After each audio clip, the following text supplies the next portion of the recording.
di bawah akibat pelanggaran HAM karena kurang tegas gitu loh. Karena ada banyak peluang-peluang yang mana penyedia kerja itu bisa nyusup, bisa masuk untuk mendapatkan tenaga kerja secara nggak benar, secara ilegal, tapi tujuannya juga human trafficking, tujuannya juga tidak memanusiakan manusia. Oke, di sini di paling bawah masih rendahnya tingkat partisipasi perusahaan, di mana ada pemutusan kerja atau PHK sebelum masa kontrak habis. Kebetulan saya ini juga korban loh, jadi diperlakukan seperti ini. Ada suatu masa di mana saya kerja di kantor di sebuah perusahaan, tapi alhamdulillah saya nggak ada sakit hati karena semua sudah hukum alam berjalan secara adil. Di mana satu waktu saya itu bekerja, saya merasa sangat menyelamatkan perusahaan. Yang waktu itu perusahaan dananya ngedon berapa miliar lah, 8 miliar kalau nggak salah, sekitar 7 tahun yang lalu. Kemudian saya bekerja, saya menyelamatkan sehingga bisa lancar dibayarkan itu uang. Kemudian saya ini dipromosikan sebagai seorang manajer karena itu yang memang ditangkap oleh perusahaan lingkungan situasi sosial. Jadi saya pede-pede aja. Someday setelah saya menyelamatkan ini uang perusahaan, saya dipanggil di kantor dan ternyata di situ dikatakan, Mbak Lia kan ini ya mau jalur politik ya. Oh, saya cuma ikut-ikutan waktu saya memang caleg, tapi calegnya caleg pelengkap. Iya, tapi ternyata disampaikan di situ karena Mbak Lia caleg mundur ya, jadi kita kasih waktu 1 bulan. Itu kan namanya juga pelanggaran ya Bu ya, karena kan nggak ada namanya ketentuan melanggar kalau kita berproses politik. Di SPK itu kan nggak ada waktu itu kan, tapi ya udahlah daripada kita rame ya akhirnya saya keluar.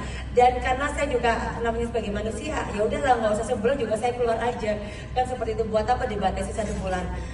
Oke, jadi maksud saya itu ternyata memang ada banyak sekali peluang-peluang pelanggaran HAM di tengah-tengah kita, terutama di dunia kerja. Ini saya kira sangat penting sekali.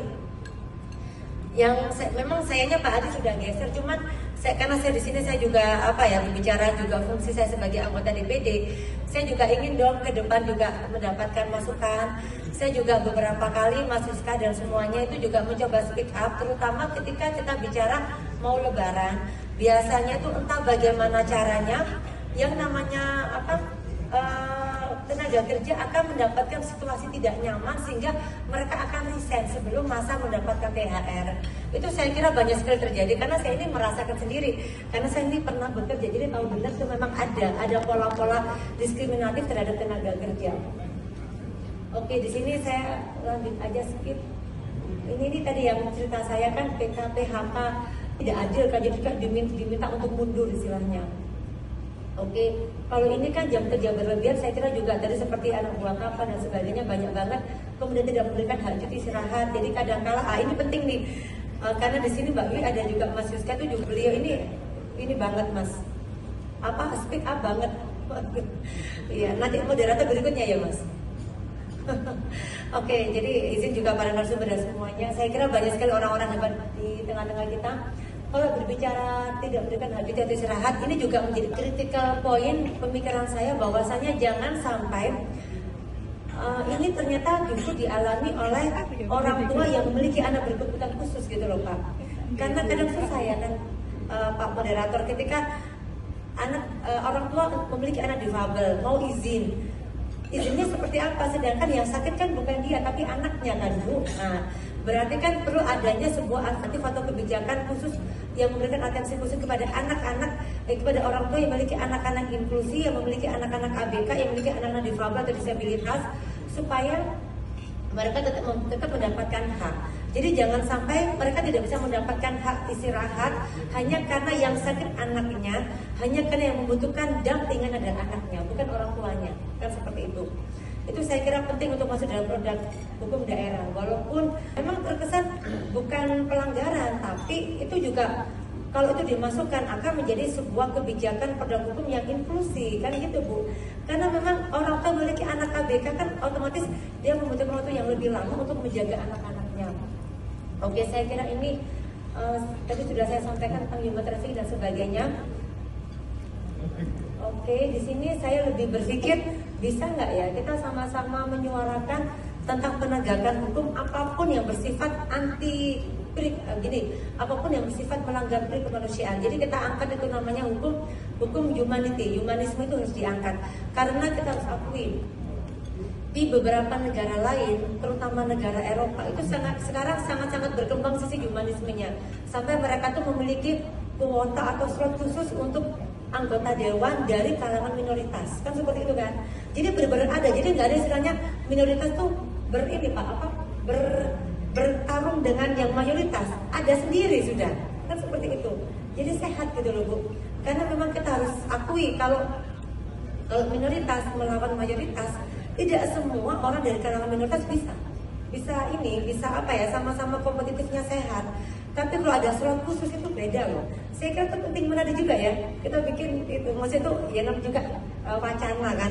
Karena memang di Eropa seperti itu, sisi humanismenya tinggi. Jadi ketika saya tanya mengapa ada slot khusus, karena mereka sangat menghargai sisi humanisme. Oke, kembali kepada hukum.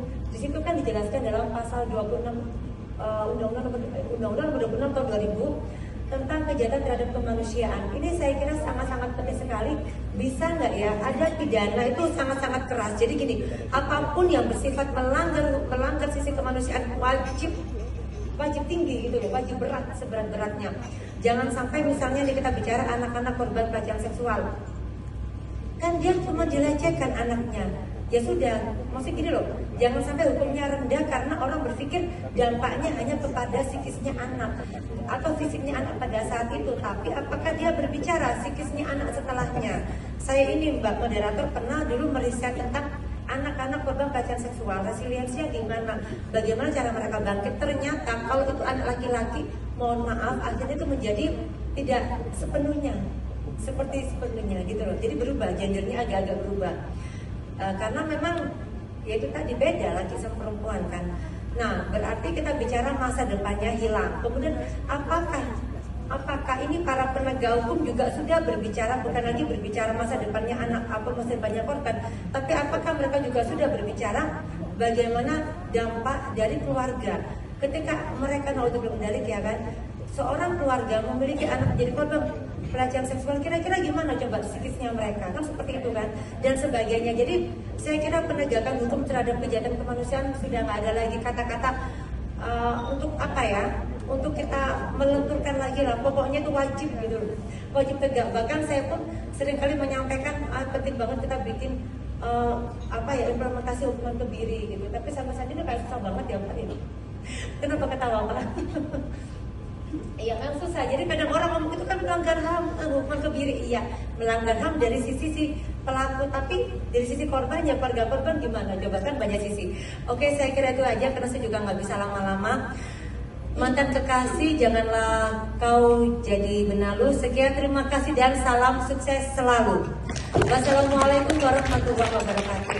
Waalaikumsalam warahmatullahi wabarakatuh. Terima kasih Bu Lia.